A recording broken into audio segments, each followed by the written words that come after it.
ए, कहाँ जा रहा है? मुझे देशमुख साहब से मिलना है। साहब लंच कर रहे हैं, तुम नहीं मिल सकते। मुझे अभी मिलना है। चलो बाहर। प्रशांत वर्मा नाम है मेरा। मैं नवक्रांति का सब एडिटर हूँ। सर, मैं आपको एक कत्ल के बारे में कुछ बताना चाहता हूँ। मात्रे, तुम लोग जाओ। किस कत्ल की बात कर रहे हो तुम? मोंटो, प्लाट पियर पे जिसकी लाश मिली थी, उसका कत्ल भरत आचार्य ने किया है। मैं वहां मौजूद था सर। हाँ, मगर कत्ल के केस में एक चश्मदीद गवाह की क्या भूमिका होती है, ये समझते हैं आप? मैं सब समझता हूँ। मैं कोर्ट में भी बोलूंगा। मुझे किसी की परवाह नहीं है। प्रशांत जी, हमें बड़ी खुशी हुई कि आप जैसे नौजवान आज भी इस शहर में मौजूद हैं, जिनमें पुलिस की मदद करने का जज्बा है। हमें अपनी कार्रवाई करने दीजिए, आपको बयान के लिए बुला लिया जाएगा।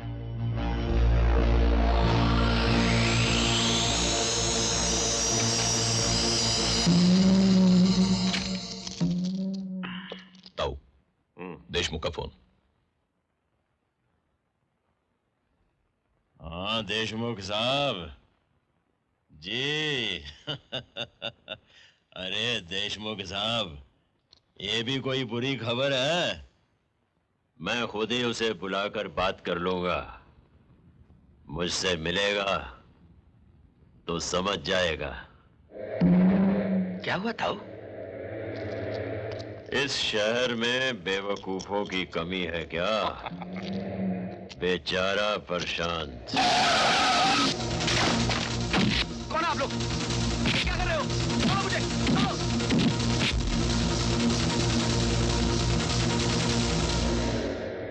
तो हमारा भाव तुम्हें नहीं जम रहा है? सीधे से कहो ना मसूद भाई, हमें पिछवाड़ा दिखा रहे हो। एक बात कहूं, गांठ बांध लो।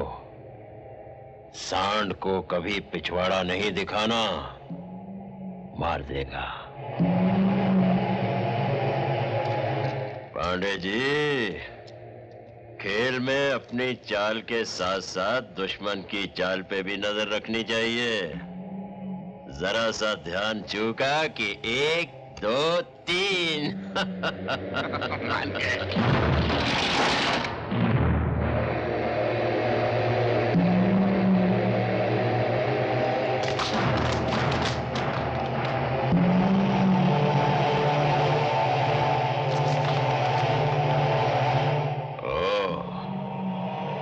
प्रशांत, प्रशांत साहब। हाँ, कितनी उम्र होगी तुम्हारी? हाँ, 23, 24? तो उस रात तुमने मोंटो का कत्ल होते देखा? हाँ? ये शहर कुछ ठीक नहीं है प्रशांत बाबू। इतनी रात गए अकेले नहीं घूमना चाहिए। मुझे यहाँ क्यों लाया गया है? देशमुख के पास गए थे ना तुम? गवाही दोगे? भरत आचार्य भतीजा है मेरा, ताऊ का भतीजा। नाम सुना है ना मेरा? हाँ? हाँ, बहुत नाम सुना है तेरा। शहर के लोग तेरा नाम बड़ी इज्जत से लेते हैं, क्योंकि दिन के उजाले में तू शराफत का नकाब पहनकर निकलता है। मगर मैं तेरी असलियत जानता हूं ताऊ। तू एक ऐसा शैतान है जिसे ऊपर वाले ने गलती से इंसानी शक्ल में नीचे भेज दिया हो। तुझे कोई स्पेशल भेजा है? तू कहाँ बकवास करता है रे? हैं? ये कोई तरीका है शरीफ आदमी से बात करने का?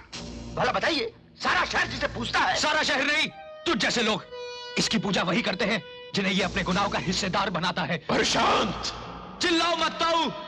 मैं तेरी शैतानी हुकूमत को खत्म कर दूंगा ताऊ। मैं तेरे चेहरे से ये शराफत का नकाब नोच डालूंगा ताऊ। तेरी तो लल्ला।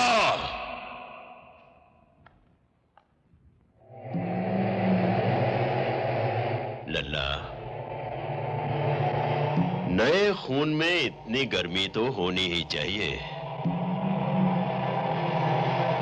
जब तक बैल की नाक में नकेल न पड़े, वो सूजे की धार नहीं पहचानता।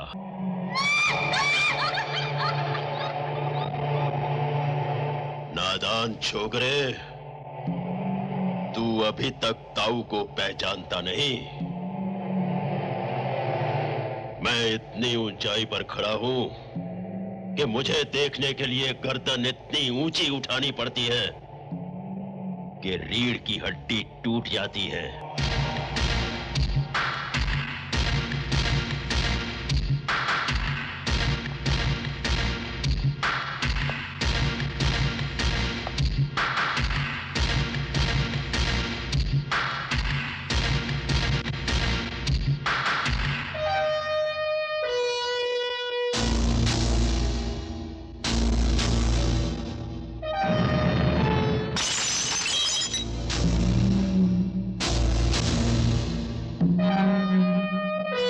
इसे गौर से देख ताऊ, कितने टुकड़े हो चुके हैं इसके, जबकि मैंने इसे सिर्फ इतनी ऊंचाई से फेंका है।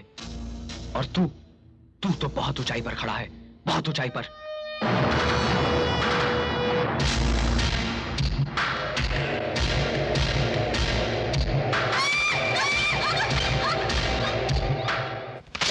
क्या करेंगे आप?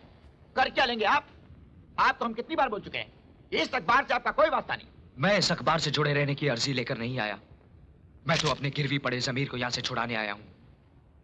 पांडे, तेरी करतूतों के लिए शायद ऊपर वाला तुझे माफ कर दे, मगर मैं खुद को कभी माफ नहीं कर पाऊंगा, क्योंकि आज तक मैं एक ऐसे आदमी के साथ काम कर रहा था जो सच्चाई के नाम पर काली है। क्या बकवास कर रहे हैं आप समझते क्या अपने आप को? गुंडे दिखा रहे हैं? अरे हमने अच्छे गुंडों को यहाँ नाक रगड़वाया है, समझे आप क्या है? क्या है आप? ऊंचा बोलकर आज तक तूने मेरी आवाज को दबाया है। ये देख इन्हें, यहां बैठा हर आदमी अपने गले में आक्रोश का कैंसर पाल रहा है। झोंक दिया इन लोगों ने अपने आप को हालात की आग में, इसीलिए इनकी घुटी हुई आवाज तेरी ऊंची आवाज के सामने दब जाती है। मगर यहां अब हालात बदल चुके हैं,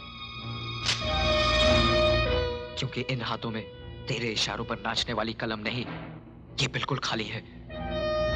अगर ये हाथ गुनाहों के खात्मे के लिए उठे तो इनकी पकड़ में सबसे पहली गर्दन तेरी होगी।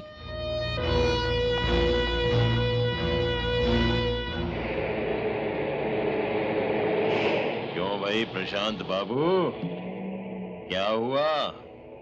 नौकरी से हाथ धो बैठे ना? जितनी जल्दी हो सके ये शहर छोड़कर चले जाओ, वरना जिंदगी से भी हाथ धो बैठोगे। तू मेरी जिंदगी की फिक्र मत कर ताऊ, सिर्फ अपने पापों का हिसाब कर ले, क्योंकि अब तेरा खेल बहुत जल्द खत्म होने वाला है। प्रशांत बाबू, दूध के दांत ताजे ताजे निकले हों तो चीजें मुलायम खानी चाहिए। चने चबाने से दांतों को नुकसान भी हो सकता है। बात पते की है, गांठ बांध लो। चलो ड्राइवर।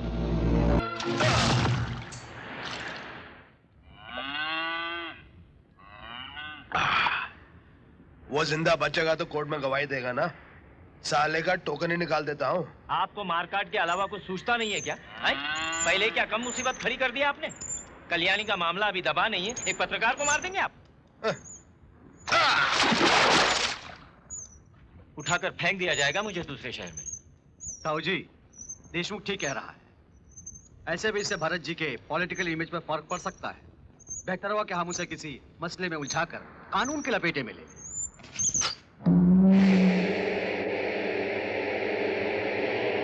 क्यों रे? क्या किया तूने? मेरे गरेबां पे हाथ डाला, ताऊ के गरेबां पे हाथ डाला।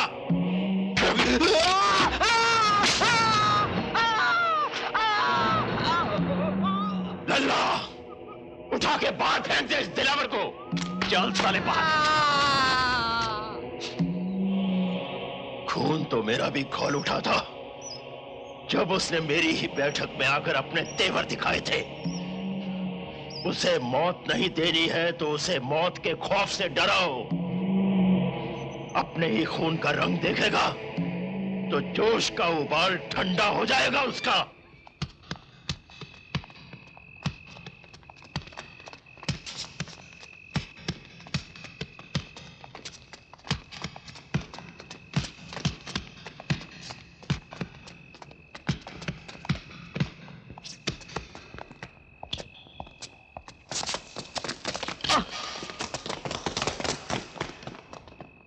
मैं जानता हूं तुम लोग ताऊ के आदमी हो।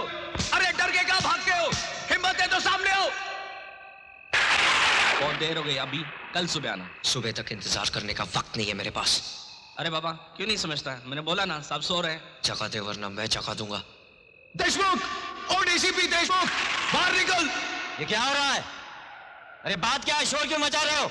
ये देख देख, ये इनाम मिला है मुझे पुलिस की मदद करने का। नामर्दों की तरह अंधेरे में वार किया है ताऊ के आदमियों ने मुझ पर। कल सुबह ऑफिस आ जाना, फिर बात करेंगे। अरे तुम क्या बात करोगे मुझसे? तुम्हारी औकात मैं जान गया हूं। दूसरों की तरह तुमने भी ताऊ के नाम की चूड़ियां पहन रखी है। प्रशांत, हाँ, यही औकात है तेरी। ये खून गौर से देख देशमुख, ये खून नहीं तेजाब है, तेजाब। जमीन पे गिरा इसका एक एक कतरा एक ज्वालामुखी को जन्म देता है। और तुम लोगों ने तो मुझे घाव ही दे दिया है। ये एक आम आदमी का खून है देशमुख। ये जब बहता है तो अच्छे अच्छों की कुंडली पलट देता है।